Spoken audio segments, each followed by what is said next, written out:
परमेश्वर किन बातों से प्रसन्न होता है? क्या स्कूल का टीचर अपने विद्यार्थी के देर से आने से प्रसन्न होता है? इसी प्रकार परमेश्वर भी कलीसिया में देर से आने से प्रसन्न नहीं होता। क्या स्कूल का टीचर अपने विद्यार्थी आज्ञा ना मानने से प्रसन्न होता है? इसी प्रकार परमेश्वर भी अपने लोगों की आज्ञा ना मानने से प्रसन्न नहीं होता। क्यों नहीं हम उन बातों को थोड़ा ध्यान दें जिनसे वह प्रसन्न होता है। साथ ही साथ आप अपने जीवन को देखो, यदि ऐसा कुछ आप कर रहे हो जिससे वह प्रसन्न नहीं हो रहा तो आज उन कामों को छोड़ दीजिए। डिसीज़न आपके हाथों में है, निर्णय आपके हाथों में है कि आप परमेश्वर को खुश करना चाहते हैं या नहीं। सबसे पहली चीज़ यहेजकेल 18 अध्याय उसके 32 वचन में आपको मिलेगा। और सबसे पहला पॉइंट हमारा है अपने सभी पापों से सच्चा पश्चाताप करने के द्वारा, पापों से नफरत करके हम परमेश्वर को प्रसन्न कर सकते हैं। एक व्यक्ति जो पापों से पश्चाताप करता है उससे परमेश्वर प्रसन्न होता है। दूसरा आप देखेंगे यूहन्ना 3 अध्याय उसके 36 वचन में, जब यीशु मसीह पर आप विश्वास करते हैं तो खुदा को आप खुश करते हैं। उसके बाद आप देखेंगे मरकुस 11 अध्याय 25 वचन में, जब आप एक दूसरे को क्षमा करते हैं तो खुदा खुश होता है, प्रसन्न होता है। आप देखिए क्या आपके जीवन में ये बातें हैं या नहीं है। मलाकी 1 अध्याय और 6 वचन जब आप पढ़ते हैं तो वहाँ पर आपको बलिदान देने के लिए बोला गया है, दान देने के लिए बोला गया है। क्या आप परमेश्वर को उत्तम दाम दे रहे हैं या नहीं? परमेश्वर पैसे से प्रसन्न नहीं होता, परंतु वह आपके विश्वास को देखता है, वह आपके बलिदान को देखता है। पहला शमूएल 15 अध्याय जब आप पढ़ोगे तो वहाँ पर आज्ञा मानने के लिए बोला गया है। तो क्या आप परमेश्वर की आज्ञाओं के द्वारा चल रहे हैं या कुछ ना कुछ अपनी मर्जी से घटा रहे हैं या बढ़ा रहे हैं? इसका ध्यान आप ज़रूर रखें। और भजन संहिता 147 और उसका 11 वचन जब हम देखते हैं तो वहाँ पर परमेश्वर के भय मानने के बारे में लिखा गया है। तो क्या आप परमेश्वर का भय निरंतर हर जगह पर मानते हैं?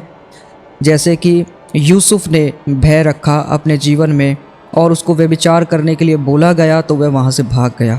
क्या आप ऐसा भय मानते हैं जब आपके सामने कभी ऐसी परिस्थिति आती है और आप वहाँ से भाग जाते हैं?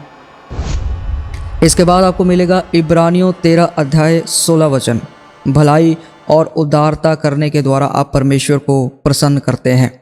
अपने जीवन में हमेशा भलाई रखने से, चाहे आपके सामने जितना भी बुराई हो रहा हो, क्योंकि बुराई को हम भलाई से ही जीत सकते हैं। इसके बाद कुलूसियों 1 अध्याय और 10 वचन, प्रभु को आपका चाल चलन पसंद आना चाहिए, क्योंकि वचन कहता है जिसका चाल चलन परमेश्वर को भा जाता है वह उसके दुश्मनों से भी उसका मेल करा देता है। तो परमेश्वर ऐसे लोगों को पसंद करता है जो अपने चाल चलन की चौकसी रखते हैं। यशाया 58 उसका 6 वचन जब हम पढ़ते हैं तो वहाँ पर हम देखते हैं कि कंगालों की सुधि लेने के लिए बोला गया है, दया करने के लिए बोला गया है। आपके अंदर दया भाव है या नहीं है, इसको आज आप ज़रूर जांचें। प्रभु जो है वह सेवा से प्रसन्न होता है।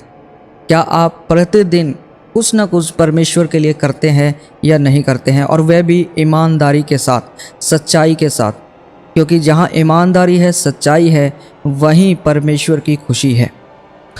आप देखिए जब भी परमेश्वर ने अपने लोगों की ओर देखा है तो वह अपने ऐसे लोगों की ओर देखता है जो ईमानदारी से आराधना करते हैं, जो सच्चाई से और आत्मा से उसकी आराधना करते हैं।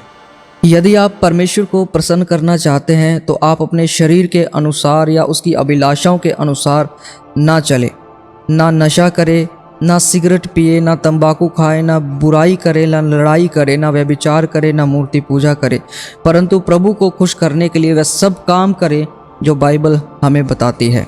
हमें समझौते का जीवन नहीं जीना है, बल्कि हमें परमेश्वर को प्रसन्न करना है, परमेश्वर को खुश करना है। परमेश्वर ने हमें संसार से अलग किया है और इस चीज़ को हमें हमेशा याद रखना है। प्रतिदिन सुबह हमारे माइंड में एक चीज़ होना चाहिए कि हम अलग किए हुए हैं, हम चुने हुए लोग हैं।